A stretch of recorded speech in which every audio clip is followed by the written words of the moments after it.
volta com Política Cruzada, a gente está discutindo hoje um pacote de bondades. Eu chamo de pacote de bondades, embora o Reginaldo possa discordar, embora o Benito possa discordar. Mas o governo está perdoando dívidas de empresários que ao longo dos anos tiveram uma dificuldade financeira devido a essa crise que passou e não está conseguindo honrar com o pagamento dos seus tributos, dos seus impostos.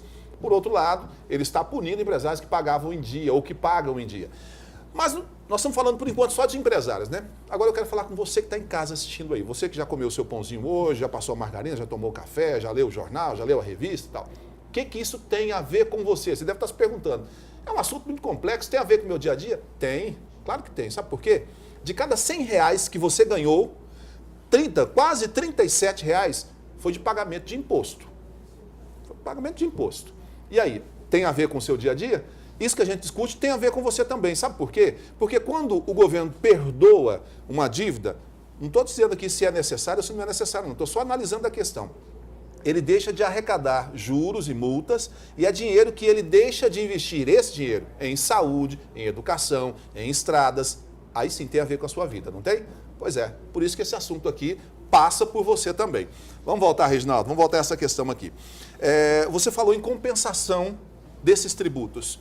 Que tipo de empresário ou que tipo de empresa tem tributos a compensar? Ele deve R$1 milhão, mas ele tem R$1 milhão de tributos, mas ele tem compensações para fazer. Que tipo de empresário pode fazer essa compensação? Quem atua com exportação, isso é comum. Soja, milho? Milho, qualquer tipo de exportador, por quê? Toda tributação, a exportação, ela é isenta. Tá certo? A Lei Candir permite... Gostaria até que um economista depois me explicasse a balança econômica, eu não consigo entender. Exportar é o que importa, mas quando eu exporto eu não arrecado nada. Perdão. Quando eu exporto eu não arrecado nada. Eu arrecado quando eu importo. Sim. O Estado não cobra nada. O Estado perdoa para sair e tributa para entrar. Isso é política comercial. Não, ok, mas nós estamos falando de tributos. Eu estou falando com foco no tributo. Né? O foco no tributo. O que acontece? Toda exportação, o nosso veículo utilizado na Argentina é mais barato que o nosso consumido aqui, porque o nosso cargo tributário em um veículo é enorme. Né? Sapato e todos. O que acontece com essas empresas na hora da exportação? Ela vem acumulando créditos com a não cumulatividade dos tributos, PIS, COFINS, perfeito? ICMS. Ela fica com esse crédito, nem sempre consegue compensar. No caso do Estado ainda, alguns estados, a maioria deles... Minas Gerais permite. Permite a transferência a terceiros. Não é tão simples, mas consegue fazer essa transferência. No caso dos tributos federais, você compensa com seus próprios tributos. Você está numa situação deficitária, você vai acumulando crédito e mais crédito. Final das contas, você não pode repassar. Até porque, em alguns casos específicos, você tem uma alíquota. Vamos falar aí do ramo de comunicação, que é o que a gente está trabalhando aqui, usando como exemplo agora. Lá no imposto de renda, que é muito específico a essa compensação, ele pode compensar 20%. Né?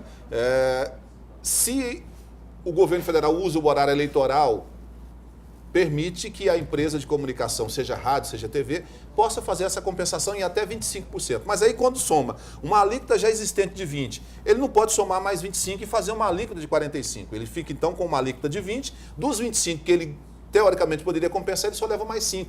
Perdem-se 20 aqui, pontos percentuais, ou 20%, né?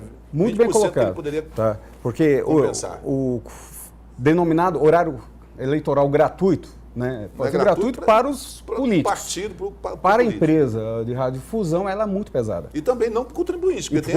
Contribuinte também pesa no seu bolso, né? Porque em tese estaria pagando, mesmo que o governo na lei, o contribuinte sem querer paga e a empresa perde muito. Porque ela perde espaço, horário nobre. Exatamente. Né? E espaço comercial que ela estaria comercializando é obrigada a ceder gratuitamente para o político naquele programa. Na hora da compensação, nem sempre esses créditos vão gerar lucros compensáveis, porque o crédito é muito grande. Eles usam muito espaço. Tá? A cada 2 anos, há um espaço grande, né, das eleições estaduais ou federais, e também essas intercorrentes que ocorrem todos os meses. Os programas que são destinados aos partidos, que todos os meses têm 10 minutos, né? Exatamente. Não necessariamente bloco, mas esses 10 minutos, 5 minutos, dependendo do tamanho do partido. E as empresas acumulam isso. Tá? A gente está falando assim, de cada empresa, 20, 30 milhões. Tá?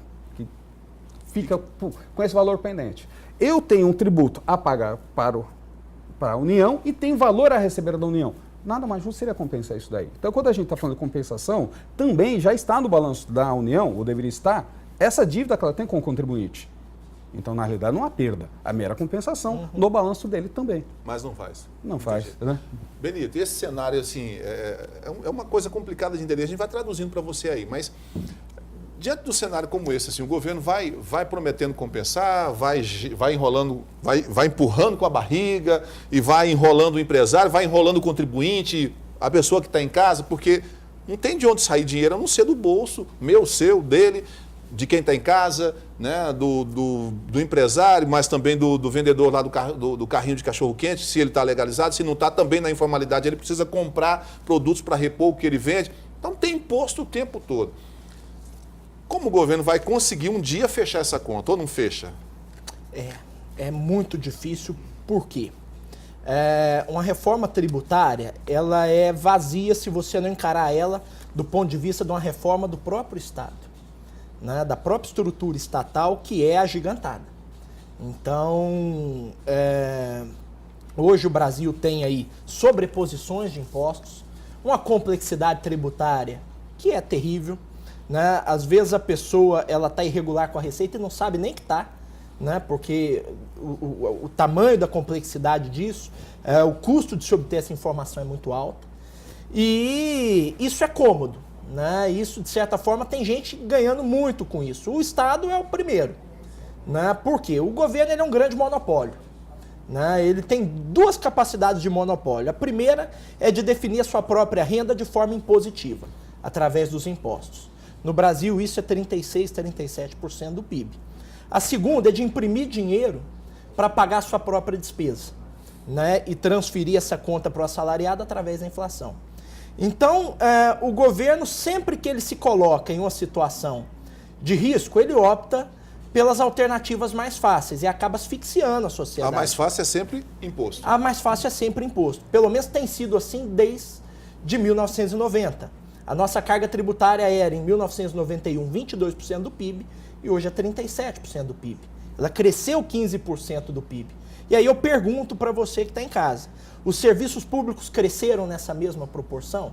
Houve universalização do ensino básico, né, graças ao Fundeb, houveram alguns avanços, mas o Estado, o serviço público, em qualquer nível, federal, estadual, municipal, ele deixa muito a desejar. Há ainda um conjunto de regras, de obrigações que estão previstas na Constituição e na lei, que não fazem muito sentido do ponto de vista prático, né? Então, por exemplo, o Estado ele é obrigado a gastar 25% do orçamento com isso, 15% com aquilo, e aí você vai criando... Mas se não garantir os avanços, me perdoe, mas é porque a gente vai conversar, mas não foram justamente essas modalidades obrigacionais que fizeram o Brasil avançar em alguns pontos?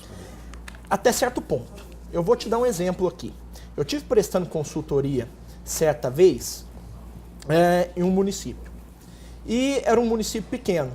E a prefeitura, nós fizemos ali um relatório, um levantamento de dados, e a prefeitura, ela precisava gastar 25% do seu orçamento com educação. Não tinha crianças na prefeitura, naquele município. Então, assim, cada realidade é cada realidade. O governo ele precisa ter capacidade de exercer a sua função alocativa. E isso é feito através das eleições. A eleição existe para que a população possa expressar qual quantidade de serviços públicos ela prefere em detrimento de outras, né? Então, por isso que existem as democracias. Na hora do voto, eu digo, eu prefiro mais educação, saúde do que outros bens e serviços públicos. A partir do momento que vem uma lei feita em Brasília, há 30 anos atrás, e me obriga a gastar com essas rubricas, você descola o gasto público, a obrigação do governo local das necessidades, das reais necessidades. Bom, vamos lá, vamos falar um pouco do governo do Estado de Minas Gerais. A gente falou do governo federal, agora vamos falar do governo de Minas. Na semana que passou, o governo de Minas conseguiu aprovar na Assembleia Legislativa um pacote que aumenta os impostos seu, meu, de todos aqui.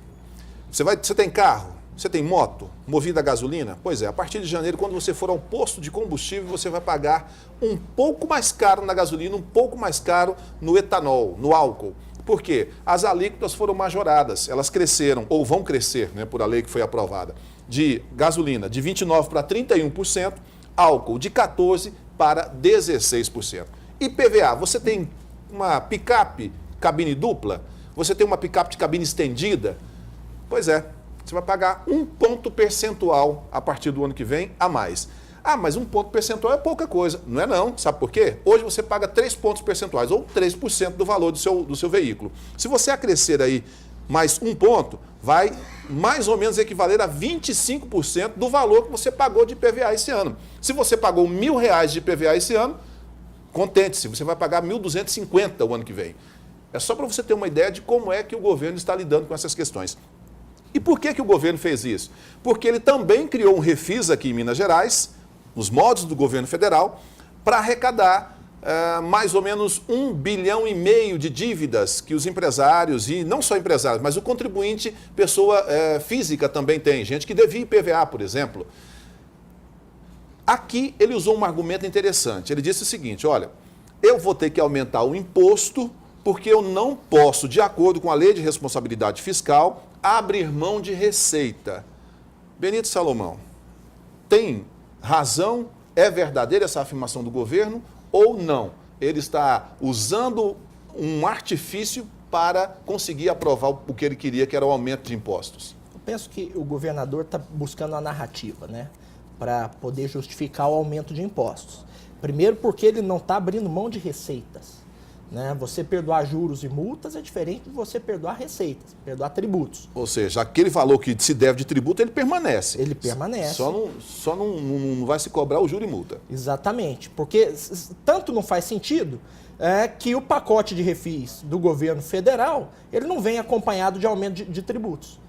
Né? Então, conversa para boi dormir do governador, para tentar justificar, porque Minas passa realmente por um período muito difícil do ponto de vista orçamentário. Mais difícil que o governo federal? Mais difícil que o governo federal, por quê? Os governos estaduais eles não têm capacidade de emitir títulos de dívida para encaminhar aquele excesso de despesa sobre a receita.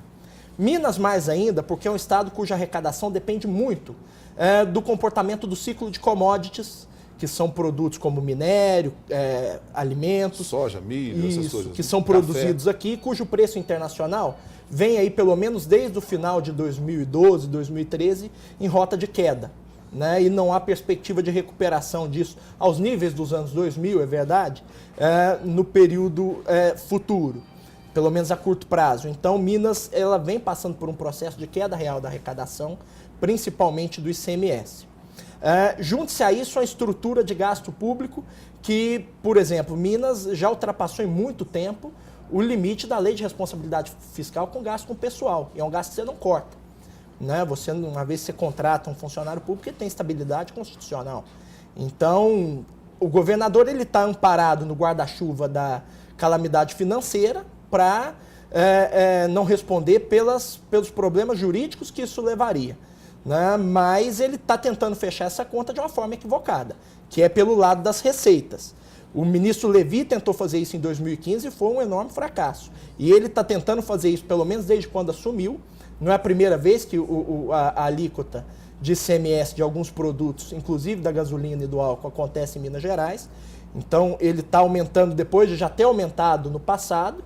Né? Isso está ficando mais caro para o consumidor. E ele é economista também, ele sabe, ele vai em cima daqueles produtos cuja a demanda ela é inelástica. Né?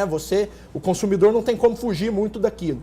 Ele pode sair do carro e ir para o ônibus, mas o reajuste para a tarifa de ônibus também vai o ano que vem. Então, de alguma forma, o consumidor ele vai acabar arcando com esse custo. Bom, a gente vai fazer... Você vai comentar já, Reginaldo. Nosso tempo está acabando nesse bloco, a gente vai rapidinho tomar um café. E já volto.